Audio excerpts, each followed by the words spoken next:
parecían no acabar nunca. Emily Rison.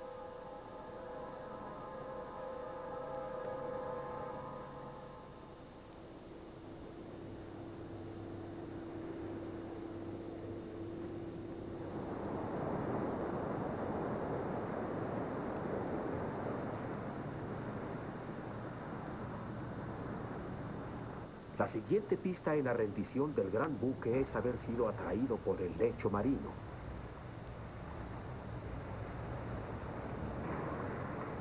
Hoy se sube a la superficie un pedazo de acero del Titanic.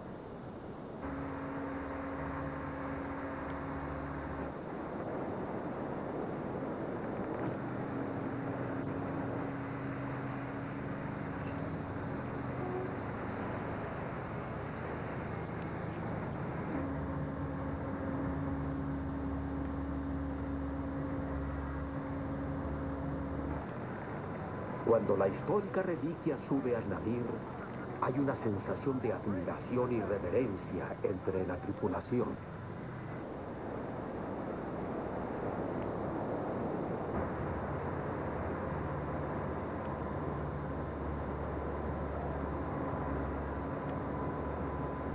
Después de casi un siglo de estar sepultado en el mar, el acero del Titanic tiene una historia propia que contar.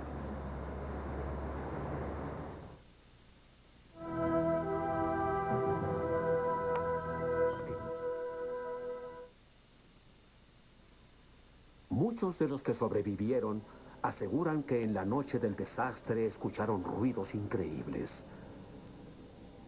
Ruidos tenebrosos y aterradores.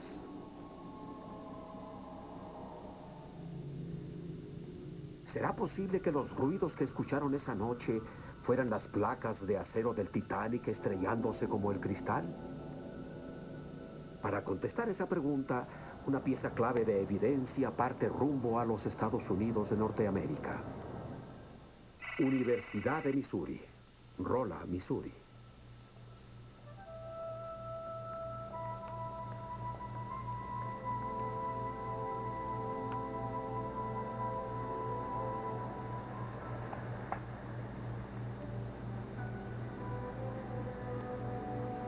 Para reconstruir lo que pudo haber pasado, el acero del Titanic ha venido hasta aquí para ser diseccionado y analizado. El siguiente. Bajo la guía del profesor en metalurgia H.P. Leahy, un equipo de personas hará pruebas al acero del Titanic para ver si es especialmente quebradizo.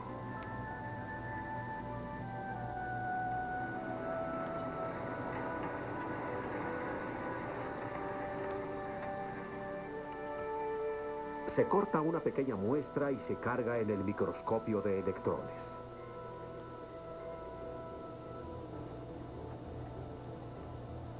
El metalúrgico Chris Ramsey y Scott Miller se asoman profundamente en la microestructura del acero. Hay ferrita, perlita y muchas inclusiones. Vamos a enfocarlo rápidamente y volvemos a amplificarlo para ver qué tenemos. Están buscando la debilidad potencial y los efectos en el acero. Sube esa toma de ampliación. Bien, mucha ferrita y perlita. Grandes inclusiones, esa es una. Probablemente sí. Va con el sulfuro de manganeso. Esa es grande. Mucho sulfuro de manganeso. Tal como supusieron, el acero está lleno de grandes inclusiones de sulfuro de manganeso. Las imperfecciones químicas que crean zonas débiles que causan que el acero sea quebradizo.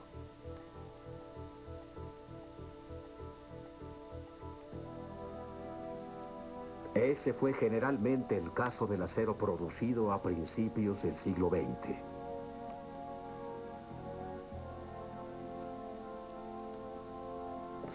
El acero de principios de siglo se hacía en lotes muy pequeños, quizá de 70 toneladas, mientras que hoy hacemos lotes de 400 toneladas. El control de calidad era un problema en aquellos días. Ciertamente, comparado a los aceros actuales, este es inferior, pero para los aceros de ese tiempo probablemente era lo mejor que había. Cuando se construyó el Titanic, nadie sospechaba que esas impurezas químicas pudieran hacer frágil el acero en condiciones extremas. Los investigadores sospechan que las temperaturas extremadamente frías del agua del Atlántico Norte causaron que el acero se tornara aún más quebradizo. Las aguas del 14 y 15 de abril de 1912 fueron demasiado frías para el Atlántico en esa época del año. El agua de mar a 2.2 grados bajo cero no se encuentra normalmente en abril. H.P. Lely enfría una barra de acero Titanic a la temperatura del agua en la noche del desastre. La muestra será sometida a un impacto violento.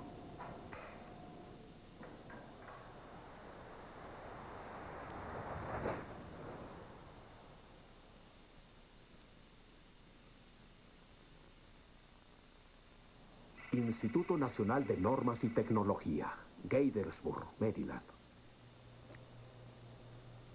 La pieza fracturada del Titanic es enviada a otro laboratorio para ser examinada por el científico en minerales, Timothy Feige. Me parece muy emocionante poder trabajar con el acero del Titanic, poder adentrarme en el misterio de lo que se aunó para contribuir al hundimiento. Las pruebas de Feige confirman que el acero del Titanic, con sus débiles zonas de sulfuro de manganeso, se tornó más quebradizo cuando estuvo sujeto a temperaturas tan frías. La muestra tomada de la fractura indica un 95% de granos en la superficie fracturada.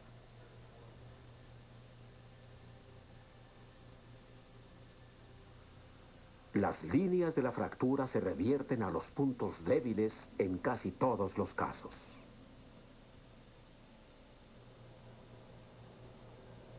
Y entonces puedes ver el efecto de las partículas del sulfuro de manganeso en el comportamiento de la fractura del acero. Cuando se somete el acero a bajas temperaturas, se quiebra como si fuera algo lleno de agujeros.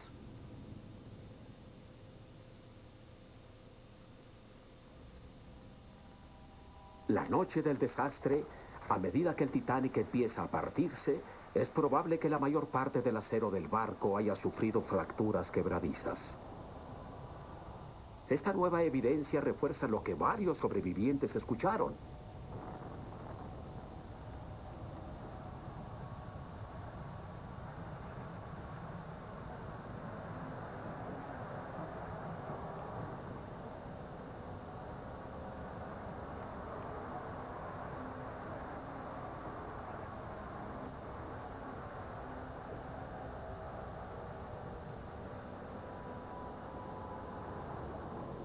Nadie sabe con precisión lo que le sucedió al Titanic una vez que desapareció entre las olas y se hundió hasta el fondo del mar. Los investigadores quieren saber por qué la proa escapó relativamente intacta.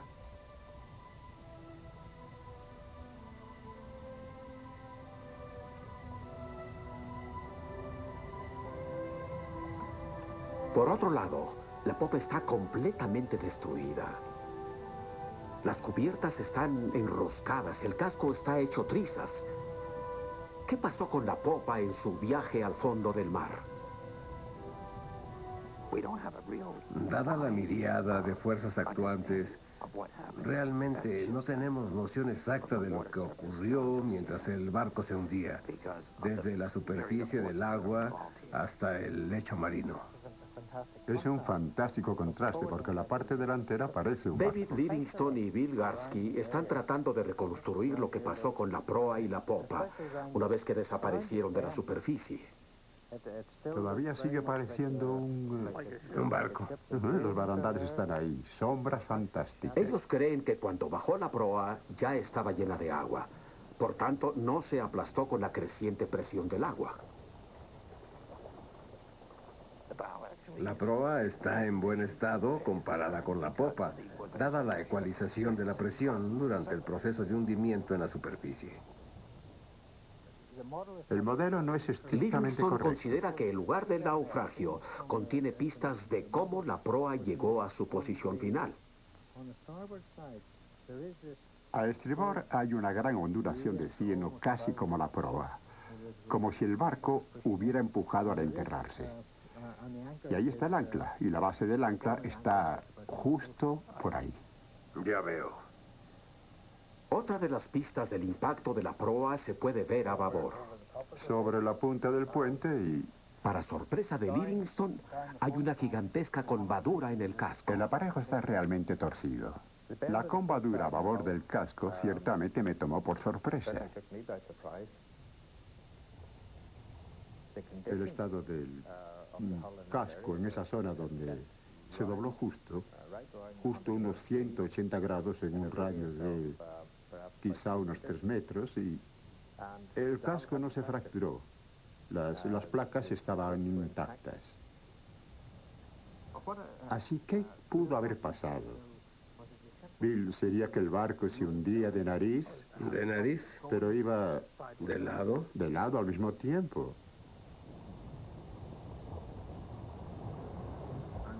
Y después se enterró en el cielo.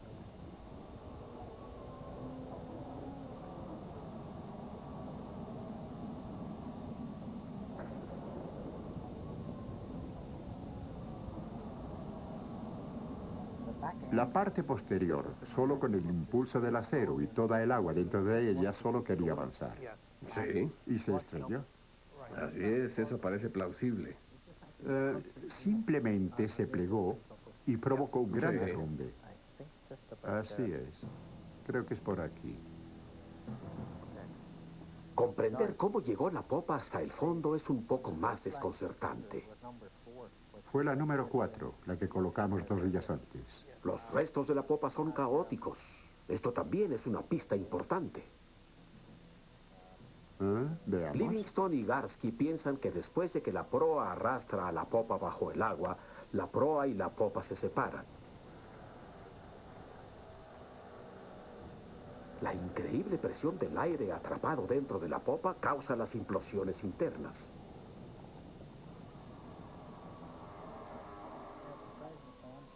Parece lógico. Aquí está en el centro. Para los expertos ojos de Livingston, las hélices del Titanic proporcionan pistas de cómo la popa se posó finalmente en el fondo. Curiosamente, las hélices están vueltas hacia arriba, lo que sugiere que el extremo posterior de la popa llegó primero al fondo. Y todo apuntaría a que el extremo posterior golpeó en el fondo, cayendo como una piedra.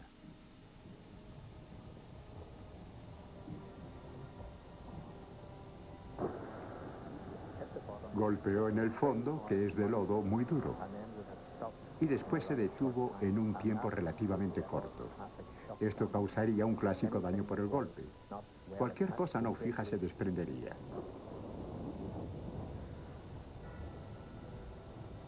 Para construir el Titanic se emplearon 1.500 personas y 2 años.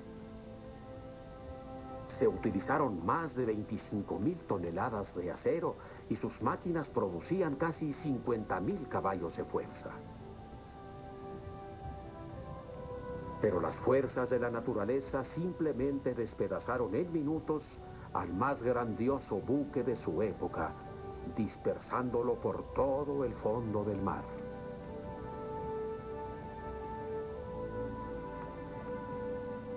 Sorprendentemente, las piezas dispersas no están totalmente trazadas. Su localización final se grabará ahora para la historia.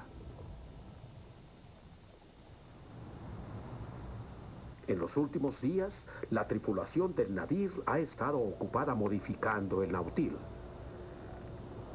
El sumergible está equipado con otro de los aparatos de sonar de Paul Matías. Matías intentará algo nuevo.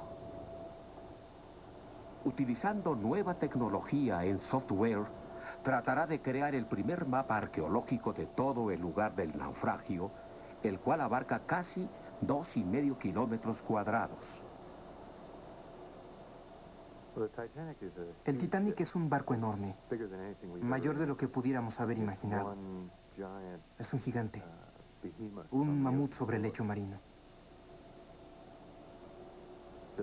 Nunca ha habido una investigación detallada de rutina sobre el Titanic.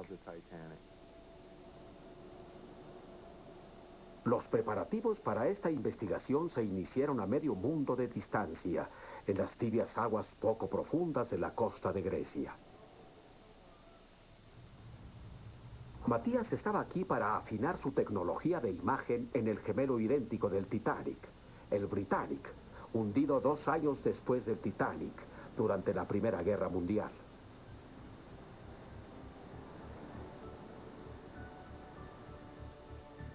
La calidad de imagen del sonar depende de la distancia entre la sonda y el naufragio. Cuando la sonda pasa por el lugar, envía una señal acústica. La señal rebota en el barco y el software crea la imagen.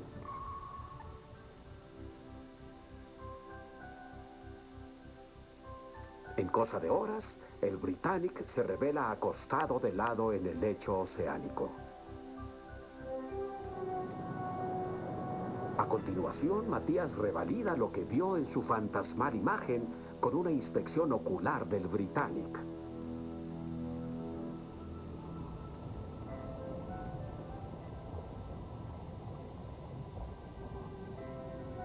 Al afinar el software aquí en los mares no profundos, aumenta la oportunidad de captar una imagen del Titanic en aguas extremadamente profundas.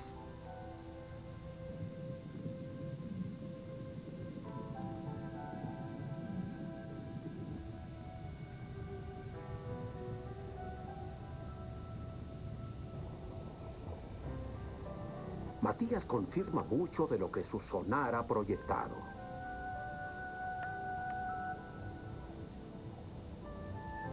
Los barandales de proa.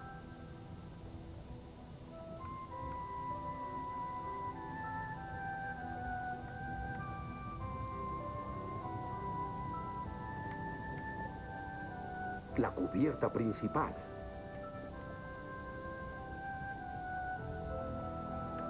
El gran agujero causado por el hundimiento durante la Primera Guerra Mundial.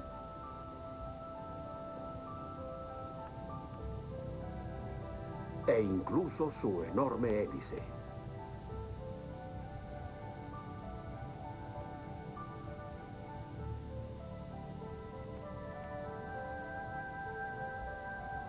Matías abandona Grecia con grandes esperanzas para el Titanic.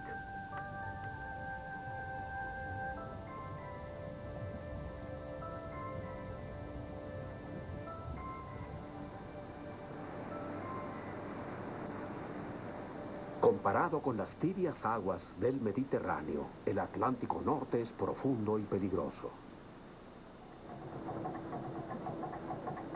El clima aquí está empeorando. No hay garantía de que Matías tenga éxito en este inhóspito ambiente.